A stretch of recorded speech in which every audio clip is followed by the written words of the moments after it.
Hello, and welcome to another edition of Lean Catalyst Strategies and Tactics for the Transformational CEO. My name is Damon Baker, and I'm going to be your interviewer today. And in a few seconds, I'm going to introduce you to today's panelist, Michael Stubblefield. In this dynamic monthly 1 hour interview series, we bring together like-minded CEOs and leaders who successfully embrace lean thinking to drive exceptional results in their organizations. Through captivating conversations, we dive into their remarkable achievements, uncovering the strategies and insights, practical wisdom that's propelled their organizations forward. Each series features an in-depth interview with a distinguished CEO who's demonstrated extraordinary leadership in leveraging lean principles in their transformation. And it's a great opportunity for us to share experiences, strategies, and valuable knowledge with each other that we can apply to our own leadership journeys. So without further ado, it's my pleasure to introduce you to Michael Stubblefield, the president and CEO of Avantor. Good morning, Michael. Yeah, good morning, Damon. Good to see you. Good to see you as well. A little bit about Michael. So Michael is the president and CEO of Avantor, and it's a position that he's held since May of 2014. And prior to assuming his current position, he served as a senior expert for the chemicals practice of McKinsey and Consulting from 2013 to 2014. And prior to this role, he held a variety of roles at Celanese from 1994 to 2012, including vice president and general manager of advanced engineered materials and also chief marketing officer. He currently serves on the board of directors of Ingersoll Rand, and he earned a bachelor's degree in chemical engineering from the University of Utah, as well as an MBA from Texas A&M University-Corpus Christi. Sound like you? Sounds like me. All right. So let's get right into the tough question, Michael. What do CEOs get wrong about lean? Or perhaps misunderstand. Maybe not get wrong or misunderstand. No, I think CEOs by nature, we're rather impatient. That's probably not any surprise to the audience here today. We like to move fast. We like to have things implemented quickly. And I think that's probably, as I've gone on our own lean journey here at Avantor, probably one of the biggest lessons is just the importance of patience and what a journey this is. I remember when you and I first met, probably close to 7 years ago now, Damon, as we were talking about, benchmarking and thinking through how, others who have been on a lean journey, how they define states of maturity. And, we got to explore lots of companies, particularly, with roots back into the Toyota production system and, into Japan and, look at companies who've been at this for 30, 40, 50 years, still considering themselves to be immature and very early. It was a little bit disheartening to think, how could something possibly take that long to get right? And, having now been on the journey for 7 years, I fully understand that perspective. This doesn't happen overnight, and you need to have the resolve to stay the course. Yeah. Do you think that's different depending on the situation that the company is in? So we were talking before the webinar about your IPO, and then prior to that being owned by private equity. So does this patience and this journey and time, how does that differ when you're a publicly traded company versus when you're privately held, private equity owned business? Do you see any difference there? Well, I definitely have a unique experience in having run the business in both, a private equity mindset as well as in the public environment. I'm sure there are some differences, but I like to think that I still take the same, value creation mindset, to the role every day, regardless of kind of the financing structure that we have. And sort of that was one of the great lessons learned in private equity, was just the importance and the value that comes from, singular focus on creating value and moving quickly and, to use a lean term, eliminating as much muda as possible and having that, line of sight to what really matters and what creates impact. I like to think that we try to do that same approach, even as a public company today. And maybe, to um, align my comment around, hey, this can take a long time and you need to have resolve to stay the course. You can't have impact quickly. Um, and maybe I'm sure we'll get into it a bit here in our discussion around, what prompted us to go on this journey and where we're at and what that looks like. But to me, this becomes very cultural. And you can definitely have, one-off successes by applying some of the tools, and you can definitely move the needle and make some impact rather quickly. But to have it institutionalized, have it broad-based, and to have it really, really deep into your business and part of your culture, part of your DNA, I think that's the piece I'm probably speaking of that can take a bit of time here.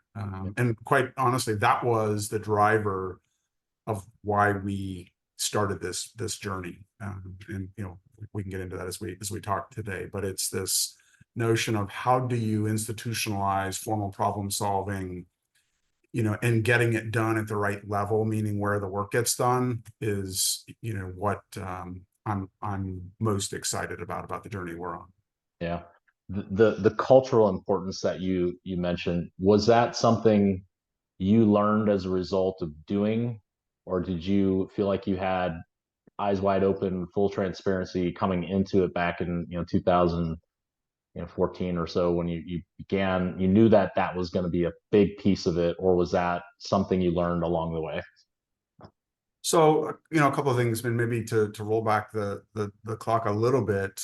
You mentioned my early days in my career at Celanese, which, timeline wise, we're back into the late 90s, mid 90s, early 2000s, where most companies at that time that were thinking about continuous improvement, which Celanese certainly was, Six Sigma was probably the language you were trying to speak. That a lot of that started with GE, here in the U.S. and folks that For those that don't know what Celanese does, what's Celanese? What's their claim to fame? Yeah, I mean they're a petrochemical company that's in it's a global platform similar to Avantor, but into commodity chemicals. They've got a specialty materials business, some ingredients businesses, quite a diverse multi business global platform that ran manufacturing sites all over the world.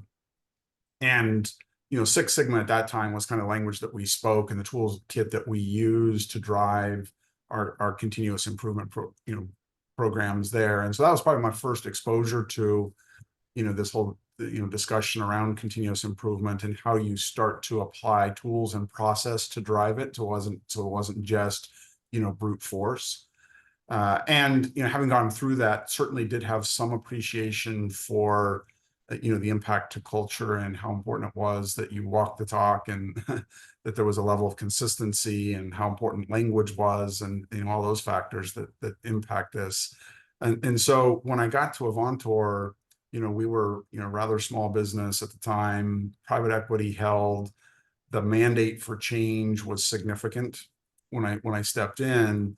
And I would say we made a lot of change pretty quickly, but probably with the effort of a relatively small number of people, and we could do that at the scale the business was. But it was clear that it was more of the brute force effort, and the timeline dictated that's the way that we did it, and Yeah. to have quite a bit of success in doing that. But as we grew the company, primarily through acquisition, and including the kind of the watershed acquisition that we did of VWR, that kind of grew our scale by a factor of 10. What was on my mind at that time was, look, what got us here isn't what's going to get us to where we want to go. This isn't sustainable.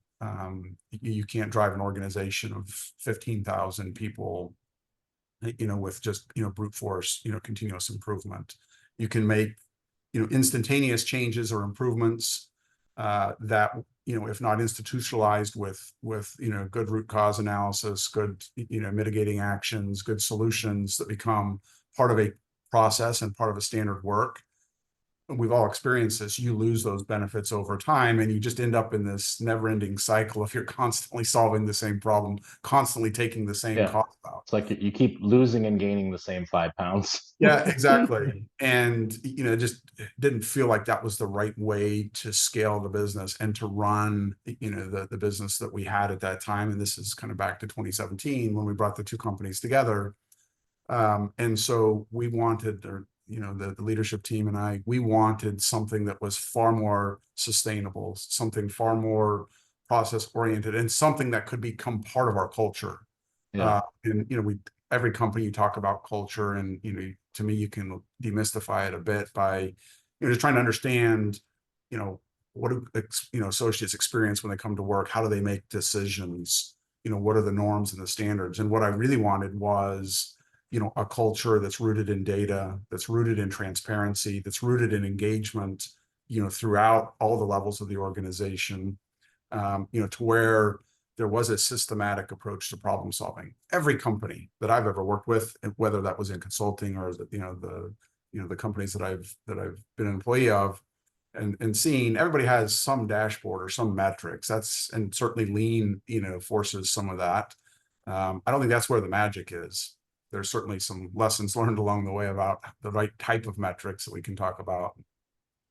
But to me, the cultural part of this is, what's the institutional response when inevitably, things go red or you go off the rails? Like, what do you do about it?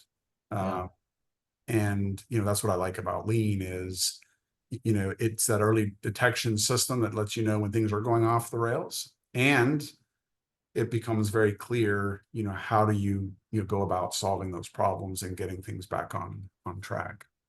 Yeah, you had this unique challenge, I guess, situation where you had two companies coming together, both with their own pre-existing cultures, both probably with their own pros and cons of what made those cultures great. And what I heard you say is that we're really creating a third culture, a unifying culture that brings the two companies together. I'm really curious in what, if any, work did you guys do to try and inventory what was going on well within those businesses already that we were going to remain intact, keep part of the new culture of the combined organization? Just how did you think through that process? Because I remember like, and Danaher was very acquisitive, and there was less discussion around how much of your culture we were going to remain intact. And it was more about like grafting the culture onto your company. And this is the new way you're going to run this business, whether you are in it or not. So I'm just curious the mindset you're in, and the strategy that you took around that. And plus you're coming out of private equity too. So there's that dynamic. Yeah, so we very deliberately, we spent an awful lot of time as a leadership team, kind of crafting the path forward, and just to set that context, right? We had a business that was called Avantor, that was owned by New Mountain Capital. We had grown it over the course of a few years, with some organic investments and pivoting the strategy to more of a biopharma business. We've done a lot of work to transform the cost structure, and we've done a number of acquisitions. We then acquired VWR, which, as I said earlier, was about 10 times our size, and both in terms of revenues as well as in associate base. That obviously changed the game dramatically for us, and really was the stimulus for this implementation of this lean business system that we run today under the name of Avantor Business System. And at that time, the idea actually was to try to unpack what made Avantor great, what made VWR great.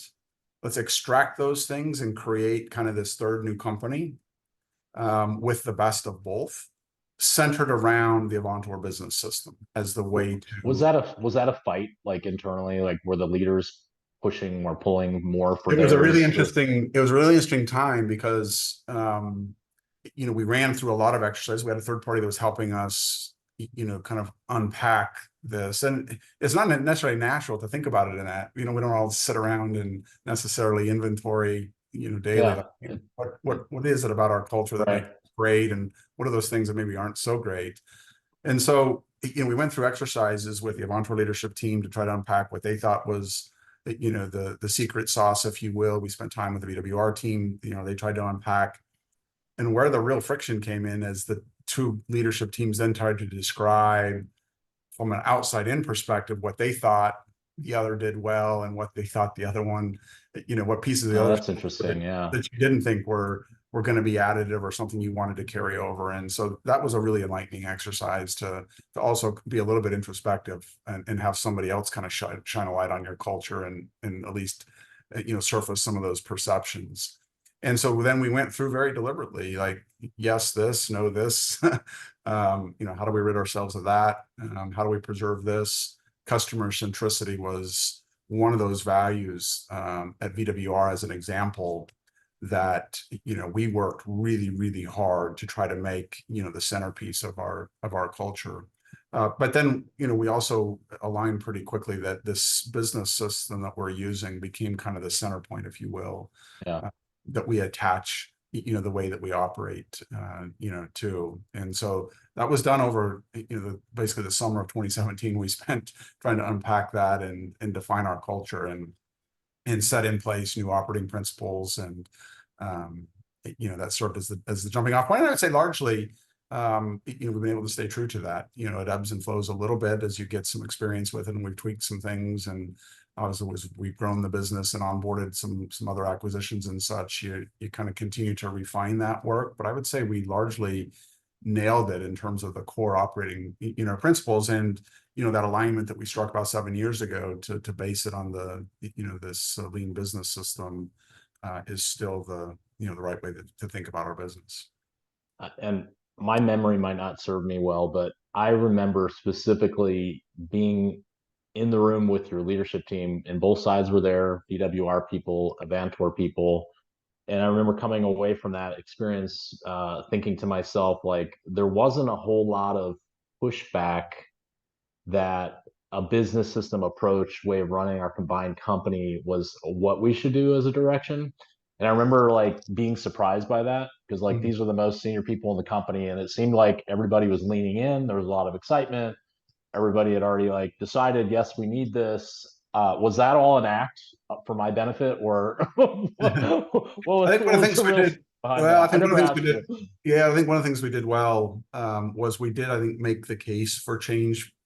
Pretty early on in that.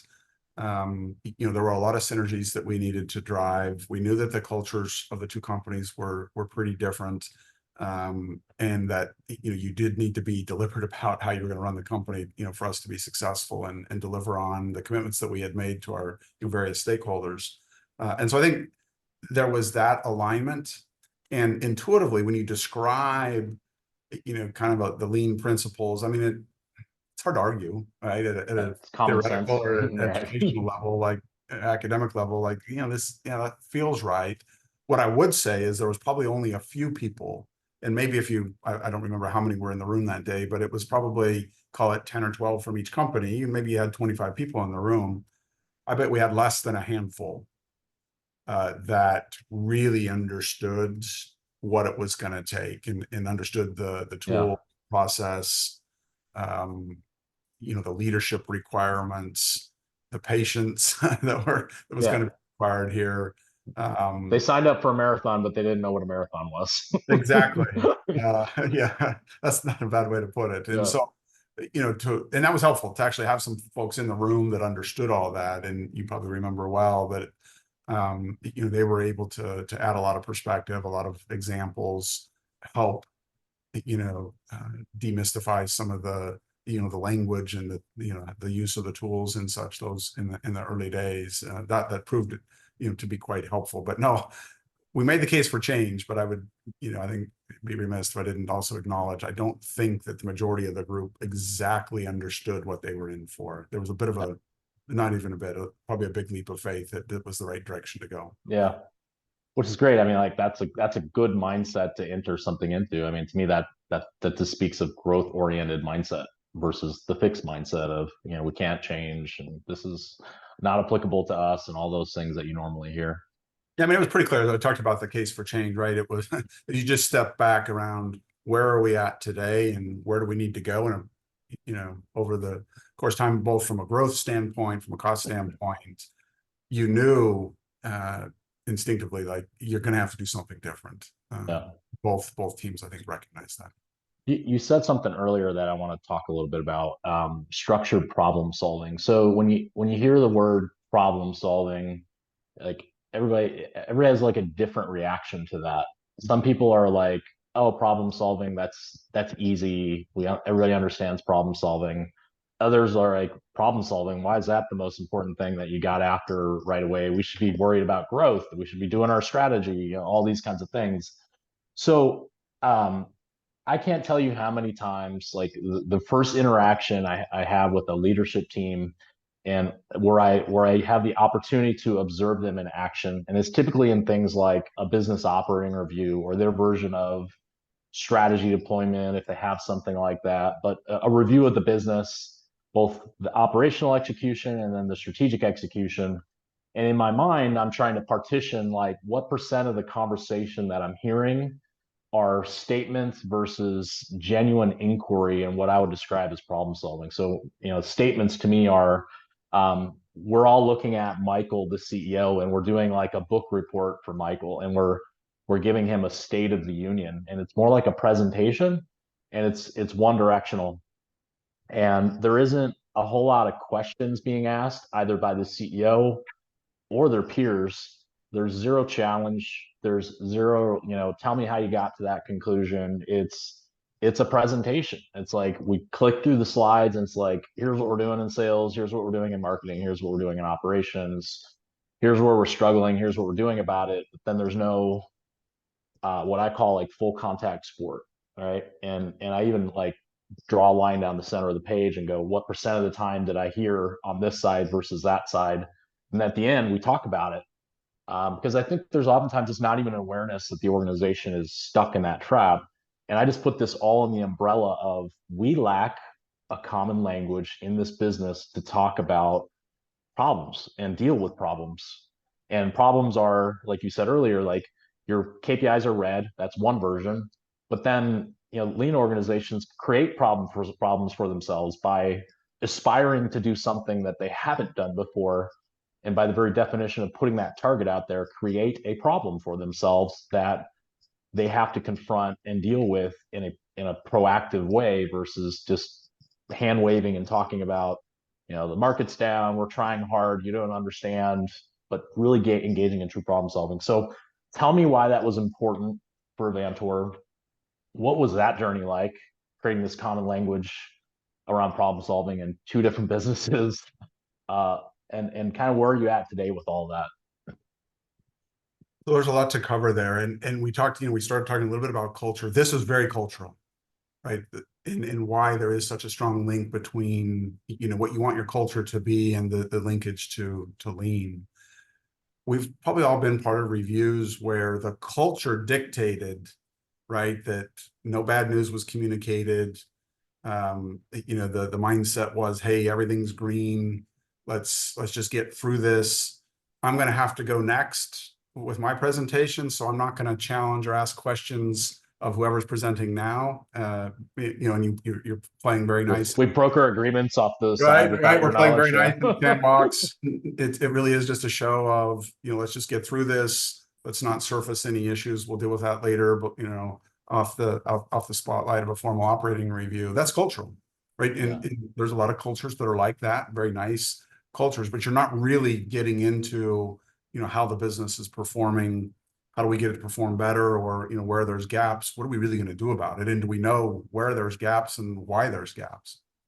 And so that's why this formal problem solving becomes important. And the culture of kind of that we try to embed at Avantor, and I would say we're largely there, at least on this point of, red is okay. We encourage, you to surface, red. That's a sign of a couple of things. One means we've probably set the target, high enough, or, we're at least signaling, something that's not working as well as we would like it to. And so we did have to ingrain in the culture this notion that, look, you're not going to get fired on the spot when you show up and you've got a bowler that has, 4 or 5, 6, whatever metrics that are all red. Like, that's actually going to probably be a pretty good review, presuming you're prepared with the data and your posture is such that you're digging into it. You're starting to hit on some hypotheses as to what the problem is. You're starting to do some testing, and there's a path forward to fix those things. Like that's great, right? And to your point, if everything's green, that is a problem. That means you're either probably not being honest with yourself, or you haven't set the bar high enough. And it's a great opportunity if a metric, and that's kind of the culture we have here. Look, if you've had a metric that's been green for a number of months, you probably need to change the target. Yeah. And when you break stuff, and not physically break stuff, but like when you break a target, that then creates the opportunity for you to dive in and uncover like what's the next bottleneck that needs to be removed, or solution implemented to get you to that next higher level of performance. And that becomes all part of this continuous improvement mindset. You're never satisfied. Yeah, you're instigating activity all the time around the most important things. And I explain it like a reverse stoplight. When you drive a car, green means go, and go is action, and red means stop.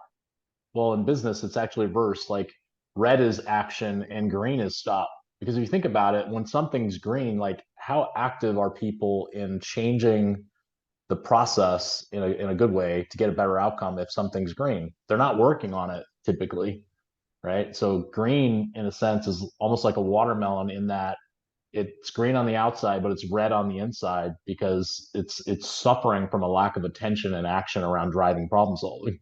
Yeah. Right. You asked where we're at, in this, as a company, and again, we've been at it about 7 years now. I would say we're very good about surfacing the gaps, the challenges, where there's opportunity. I think we have a culture where people feel safe, and that's a big part of it, right? The first time somebody walks into one of these reviews and shows you a red, and they end up getting exited from the company, that doesn't help your culture, right? No. That doesn't make anybody feel very safe or want to walk in and be transparent with you about how things are running. And so I think we've crossed that hurdle. I think people are very comfortable. And as I go to Gemba, if I go to sites and we're doing a tier daily management review at an operations site, or looking at a process, I see that that's infiltrated the organization pretty holistically.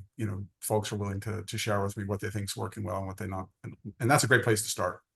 Do you feel like you're ever done with that? Like, as the organization No, gets because larger? your company grows, you have turnover in the company, right? It's just constantly you've got to be reinforcing. And maybe we won't today if we have time, but like lessons learned from a leader. Like there is an appropriate set of questions that a leader needs to be able to reinforce the right lean mindset. Us as leaders, there is an appropriate way for us to engage in this. There's a right set of questions to ask, that can help help foster that. Is this a good question? Why didn't you do it this way instead of that way? No. No, you want to probe on the data that's behind the issue, obviously. We can get into that, but there is an appropriate way for us to engage as leaders to help reinforce this mindset. Now, maybe on the humorous side, there are some very formal tools, and I talked about structured problem solving, and the most formal amongst those is the A3. And to actually get into do an A3 properly as a leadership team, that needs to be a pretty deliberate decision, given the resource commitments that you're putting in to do it right, the timeline that's going to chew up, and the calendar that's going to chew up to get it done. The big cultural change to go from coming to these meetings with copious amounts of PowerPoint slides and telling a big story down to I only want to see one sheet of paper. And one sheet of paper that tells the full story. Huge cultural change. Now, as we started to train and talk about A3s, suddenly every problem in the company, the institutional response, particularly in early days, was right. Associates are smart. They're like, they want A3s. Don't really know what an A3 is, but if I've got a problem, I'm going to solve it with an A3. Yeah. We still probably have some of that in our culture. I would say we've tried to move off of that as best we can as we've matured a bit and help them understand that, look, you really want to do an A3 in more of an extreme situation. On the other end, we don't need any, structured, like if you know what the solution is, go do it. Yeah, go do it. Yeah. And that has to be part of your culture as well of, look, this doesn't have to take, copious amounts of paper and time and resources. And this is the power of going to Gemba. You don't normally know what to do if you're too far from Gemba. But if you're getting the associates engaged that run the process, oftentimes, and this is where a lot of the power gets unleashed here, oftentimes they do know what to do to make incremental improvements, day by day. And then of course you have Kaizen events and, there's other tools and things. But in the early days, as we were, starting to scale and mature a bit, it was fun as folks were learning the language, like everything. Oh yeah, we're going to A3 that. Yeah. And not really. It was a verb and a noun and a yeah, everything was going to get A3, which of course isn't practical, and it's a wild abuse of. And the A3 the hell out of that means that was a really committed A3. Yeah, and I don't know how many I would say A3s we've done in the last 7 years that were, I would say, had the level of impact that you really wanted when you chartered it. Fewer than you'd probably like. Those are hard. And the capability that you need, the discipline that you need, the training across the resources, and probably the biggest barrier is the leadership. To be quite honest with you, that takes a lot of work. So you mentioned earlier Avantor business system, so I want to talk about that a little bit. So I'm a new potential employee at Avantor. Explain to me, what is the Avantor business system? Yeah, so this is our system that we use to run the company by, and it embodies not only our leadership principles, but our the operating principles by how we run the business. That it includes the tools that we use, the language that we speak, and so it really is kind of the central nervous system of the company, if you will. All of our you heard me use the word bowler earlier. When we're running the business and talking about, as a public company, how are we going to deliver the day, the week, the month, the quarter? This is our system of record, if you will. It's it brings the focus to the teams as to what are the critical metrics. And I mentioned earlier, there's a whole lot of skill that goes in, experience that goes into setting the right metrics. And in the early days, everything is a lagging metric, which isn't so helpful. And so how do you set really good leading metrics? But it's those tools and systems and processes and expectations. It's also drives your culture on like, we don't come in and highlight problems based on feeling or instinct, right? It obligates us to use more of a data driven approach to the way that we run the businesses. And I mentioned earlier, my first exposure to continuous improvement was with Six Sigma back in the 90s. And we classically applied that predominantly in a manufacturing setting. And I think one of the myths here is that, whether it be Six Sigma or Lean or other tools, that really only works well in an operating side environment. That was one of the, I would say, eye-opening elements of this lean transformation, is the reality that you can deploy this across the entirety of your businesses. We can problem solve an innovation process just as well as we can problem solve a manufacturing process on the floor, or a process around how do you drive collections in your AR team, for example. There isn't a place that you can't provide this. And in fact, some of the most powerful examples we have are not actually in a manufacturing setting. We have a lot of those, but some of the funner ones that we've done have been around growth. And we've made some really powerful progress and by being able to use this across the company. So in all ways possible, your metrics, the language, the tools, this is the way we run the company. Yeah, language is important. Your couple examples there, it gives it almost democratizes problem solving, in that we can work in functions that maybe we're not exposed to typically, and say things like, what's the problem statement? what's the standard, what's the actual, what's the gap, what are the root causes, and that would mean the same thing if I was in R&D versus if I was in marketing or AR, of course, manufacturing. We all know that. So it allows us to work together more efficiently without all these different conflicting frameworks and tools and ways of thinking about problem solving, and things just happen faster. Would you agree with that or disagree with that? I fully agree with that. And this common language is so important. All those concepts that you just rattled off. It takes a while to ingrain in the organization this new language that you're going to speak, and leadership plays a really important role in that, and leading and using the right language, and ensuring that when you're talking about problem statement, there is a lot of work that goes into getting a good problem statement, because if you get the problem statement wrong at the beginning, it really does make it difficult for that team to be successful and focused, so that they can get up and down on the event and the improvement as quickly as possible. And so you've got to speak the same language, and this has to be leader led. Your leaders need to understand the tools, the system, and how to coach more than anything. And this is maybe something we haven't talked about, but when you think about the posture a leader needs to have in order to drive this into an organization and influence the culture, there is a significant level of humility that's required by all the leaders that embark on this journey. It recognizes that you don't have all the answers, that you're going to engage your associates deep into the organization, in the solutions to the problems, and that you're going to play a role of coach in this. Your role is going to be coaching your teams that are working on this through this. It's going to require you to roll up your sleeves, get into Gemba, and ask the right questions and lead here. And so that requires actually quite a significant level of humility in order to do this. And that's worth I think recognizing. Is it kind How of did it flips the pyramid, if you will. Yeah. The leaders become very much engaged in this process.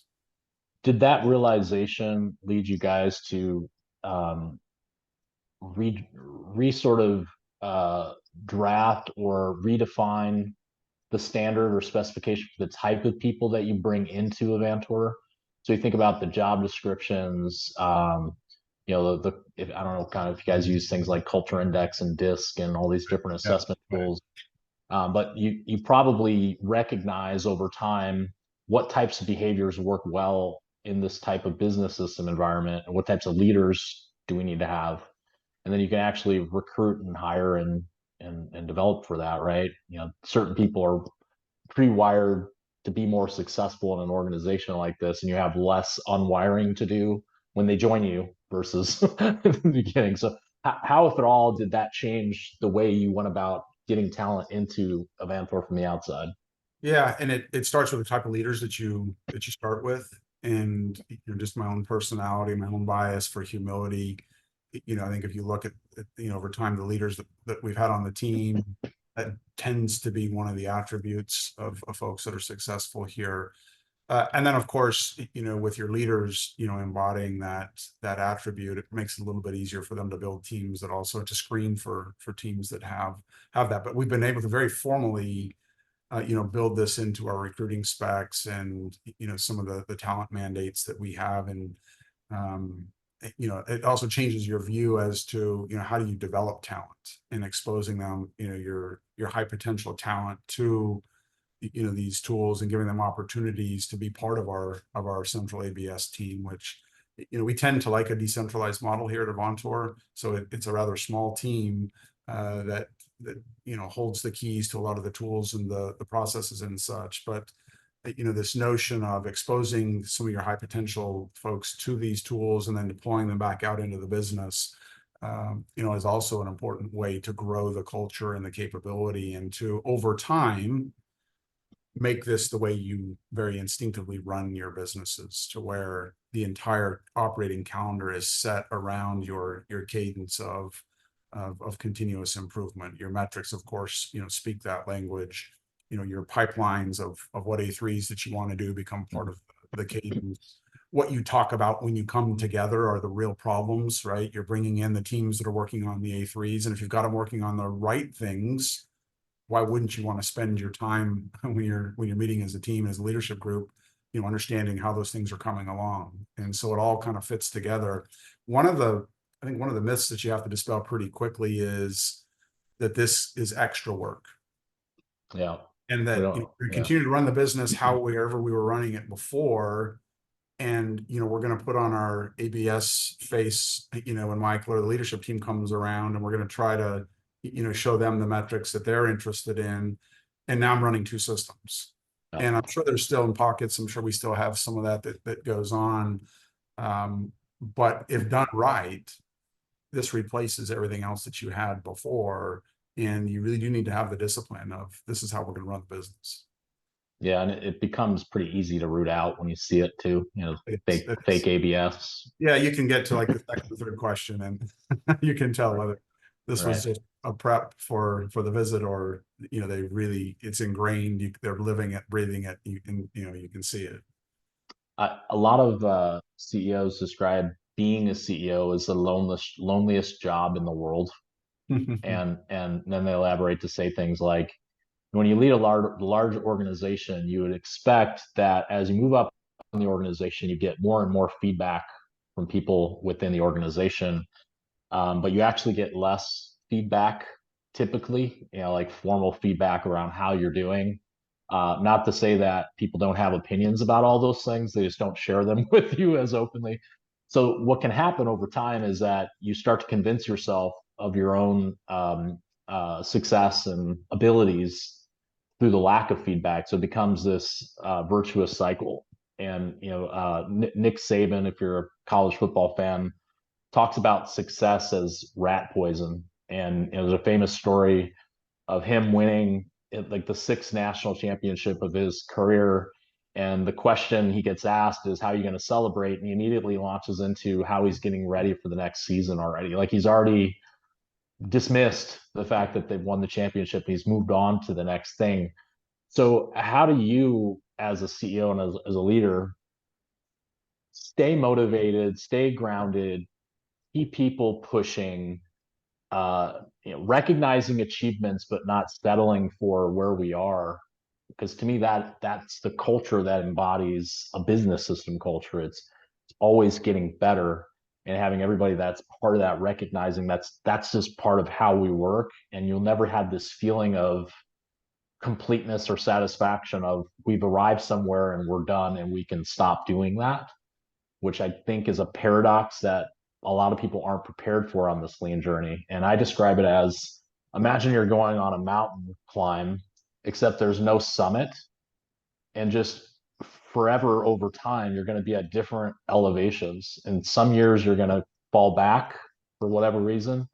In other years, you're going to push ahead, and hopefully you can pack your tent at an elevation for a while, rest, recover, and make the ascent up to the next level of elevation. To me, that's what building a great business is analogous to. It's like you're taking your capabilities to new levels and new heights year after year after year, but that requires a special person at the helm who pushes that culture. So can you describe sort of your philosophy around those things? No, I think you've nailed it, Damon. But the biggest part of my job is to actually, kind of craft that vision of, what could be possible around where we head, and continually to, keep that, moving.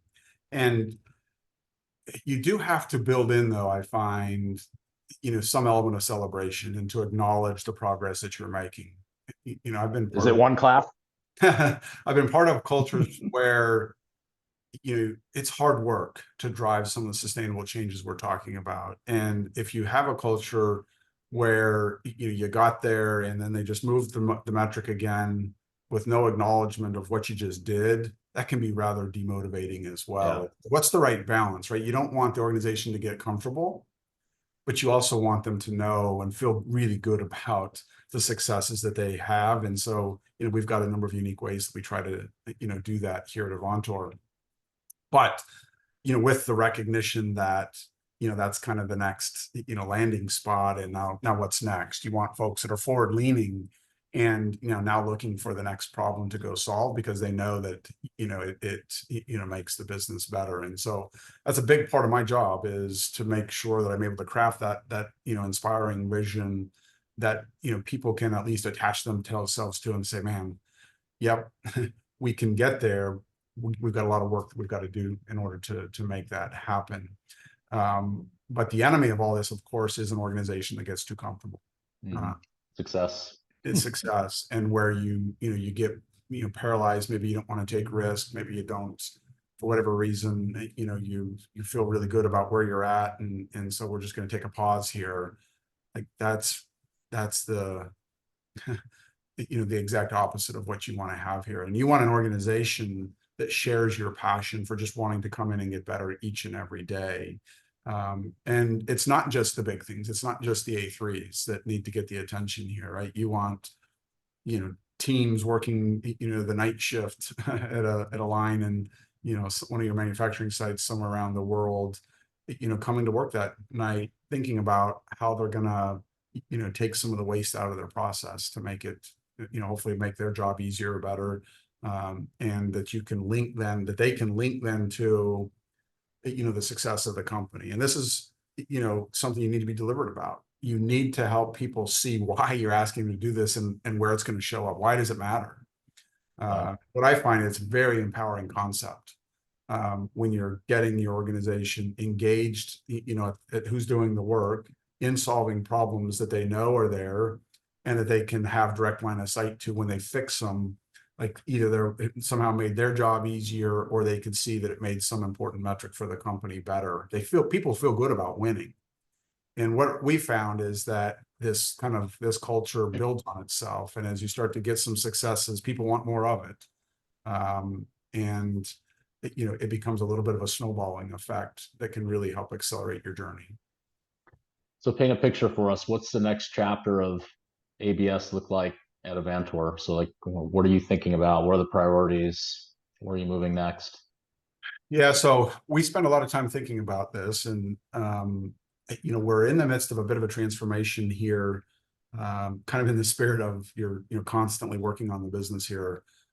We had just announced a new transformation in December at an investor day that we held, where we're transforming from a regional structure to a two business unit structure, and connected with that, it unlocked in pretty unique ways some pretty significant operating efficiencies.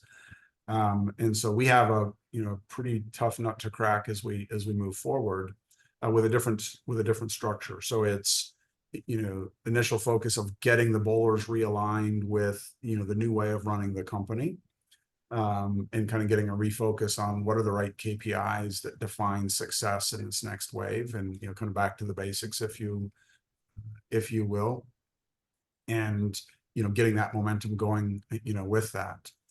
The piece that I think, at least from my mind, we've made some progress, but is probably will mark the next evolution of our maturity here with ABS, is you talked before about strategy deployment. And there is this concept of you need to get good at kind of TDM and running your day management, so you can earn the right to kind of work on strategy deployment. And we've generally followed that principle, although we've jumped in a few cases where we did want to start to develop the tools. Innovation was one of those areas where we actually have some pretty well developed X matrices that are at the heart of a strategy deployment, if you will, and that we've really done a nice job in leveraging to help speed up our innovation processes, and make sure that we were building the right capabilities, and just this whole concept of executing your strategy. There's a whole set of lean tools, as you know well, that allow you to do that. And so, I think we're far enough along now that, making this a more institutional part of our culture, and your strategic planning process, is, a bit out of reach for us at the moment. We've got some pockets and some examples of where we've done that well, but, probably one of the areas that we have, the most, progress to make. The other thing I'd point out this problem solving is a journey. And we've got some teams that do this really, really well. And we have, other teams that, for whatever reason, either haven't fully embraced it, or, they've got leaders that, are new or don't necessarily know the language and how to reinforce it. And if it isn't part of your culture, if it's not being reinforced daily, you do end up with drift. And, which is, again, part of the reason for the importance of having the resolve to stay the course here, and institutionalize it and make it part of your DNA. And so, we actually, put together some scoring along a whole host of dimensions, where we'll look at our level of maturity, in a pretty transparent way, and set goals each year as to what areas we think we'd like to mature a little bit faster and where we're going to focus.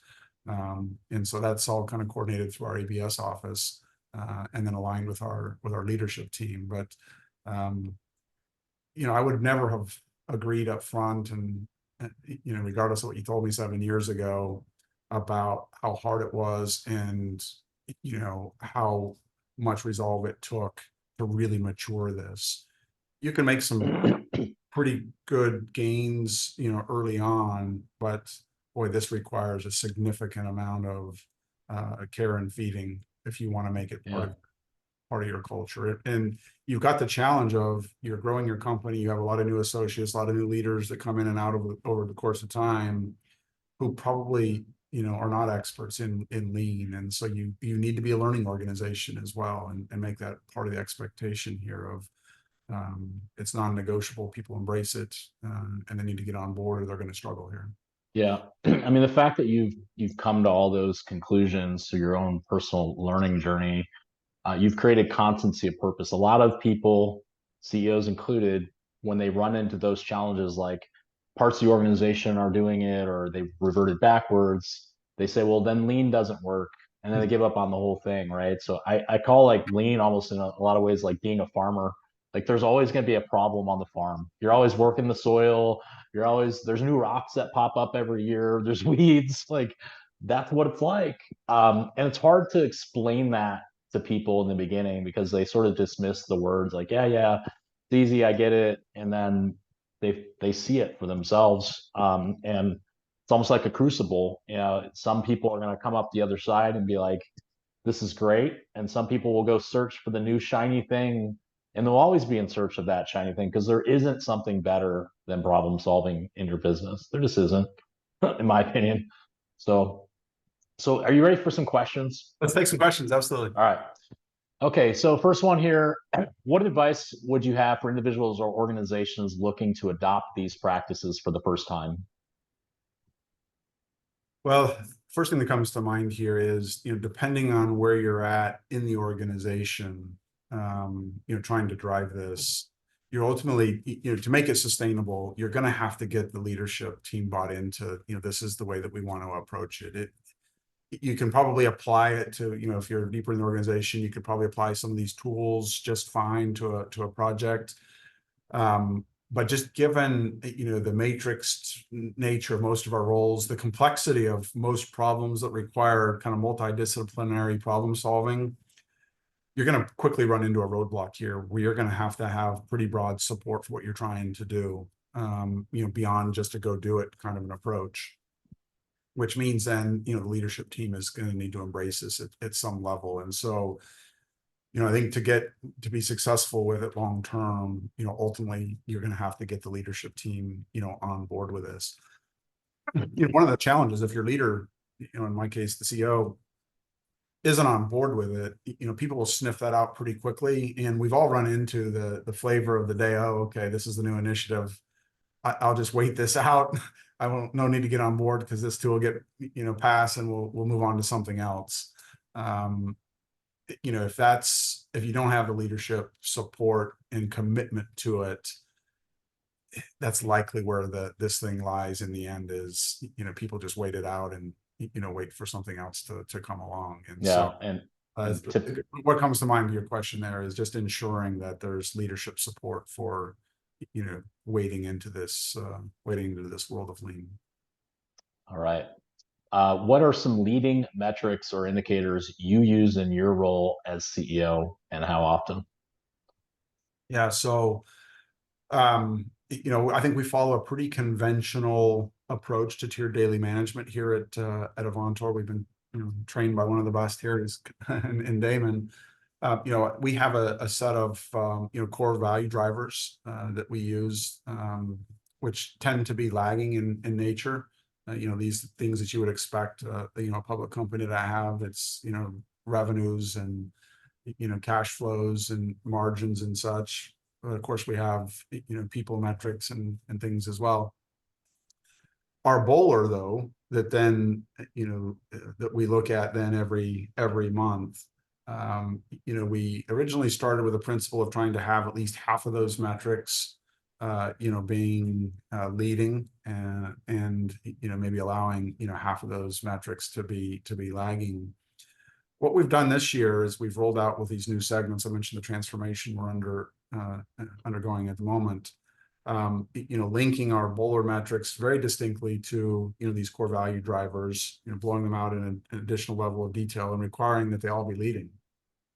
And so, looking at at a business unit level, if I'm worried about revenue and I want a leading metric, what should I be looking at as a team to know whether we're on track or we're off track? If depending on your business, maybe new product introductions or revenue from new launches really makes the difference in your business, then you probably should have something there around your pipelines or the number of new products that you're introducing as a leading metric, for example. And so we're in the midst of rolling that out. But the focus on leading versus lagging is an important distinction and a bit of an evolution. It's easier to come up with lagging indicators. The data is probably more available, number one. They're probably a little bit more intuitive. You're probably already following some of those. But the challenge of those, of course, is once that goes red, you're probably pretty deep in the hole. You've probably been experiencing negative results for a while. The benefit, of course, is the leading metrics is you get the benefit of an early warning detection system, and perhaps you can solve the problem before it starts to impact your results. Which as a public company, you talked before about some of the difference between private and public. Like it or not, we are on the hook for delivering numbers every 90 days, and so having an early detection system when something's going off the rails can keep you on track to deliver against your commitments. Sort of a related question here. You mentioned you're at year 7 of your journey with ABS. If anything, what would you do differently looking back on it to drive a faster impact? Yeah, that's pretty introspective. I think probably a little bit hesitant in the early days to really, force my leaders to get out and serve that role of coach. We probably leaned on, external groups and advisors and such to play a lot of that role that my leaders and I should have been playing. The faster you can get your leaders to coaching the teams, the faster the adoption will go. You don't know something well, or maybe one of the evidences that you know something well is your ability to teach it to others. And it's probably the normal case, I guess, where a leadership team, very few of the leaders are going to have experience with this. So how quickly can you get them up to speed to where they can be doing the training and doing the coaching, I guess, is maybe one way to ensure that your leaders are on board. They're speaking the right language. They have internalized the tools because they're now having to explain it to others. The quicker you can get to that point, I think the faster you're going to make progress. The longer that you rely on others or a single person in your organization to do that, the harder it is going to be to spread it, deep and wide. Yeah. That's a great answer, and I think kind of related to that is the quicker you can get out of the theory and into the application, and have these leaders learn by doing versus learn by hearing about doing, they will come to appreciate it more, and then they will become your biggest advocates and sellers of what you're trying to do because they see the power that these tools and way of thinking can bring to their business, and then they become what I call lean disciples, right? Yeah, and of course, learn by doing is part of the Yeah. principle here, right? Any good lean training is going to cultivate that get down and start trying. This whole notion of try storming and start get in and start making changes is a core tenet here, and that fits with my own orientation of bias for action and wanting to move at pace here. It does kind of dovetail this notion of let's not let perfect be the enemy of good, and that's cultural as well, right? Don't expect that your teams are going to have 100% of the problem solved. Just look at the benefits you can get if they can get it 80% right and move on to the next one. All right. Well, we're at time, Michael. I feel like we need to do a part 2 of this conversation because that was a really fast hour. And I really appreciate you taking time and sharing your lessons learned with us. So before we bid farewell to Michael, I want to encourage all of you to take a moment to reflect on the valuable insights that he's given us and the practical advice that he shared today, and how, more importantly, how you can apply those in your organization's lean journey, no matter where you are, just beginning, getting started, rebooting it. If you have any further questions or would like to explore the possibilities of initiating or enhancing your own lean transformation, don't hesitate to reach out to us at Lean Focus. We can support you every step of the way. And once again, thank you, Michael, for taking the time and sharing your journey with us here in the Lean Catalyst webcast. And we hope to see you all next month on a future edition of Lean Catalyst, and wish you all continued success. Thanks, Michael, and thank you all for joining us. Have a great rest of your day and your week. Bye now. Thank you all.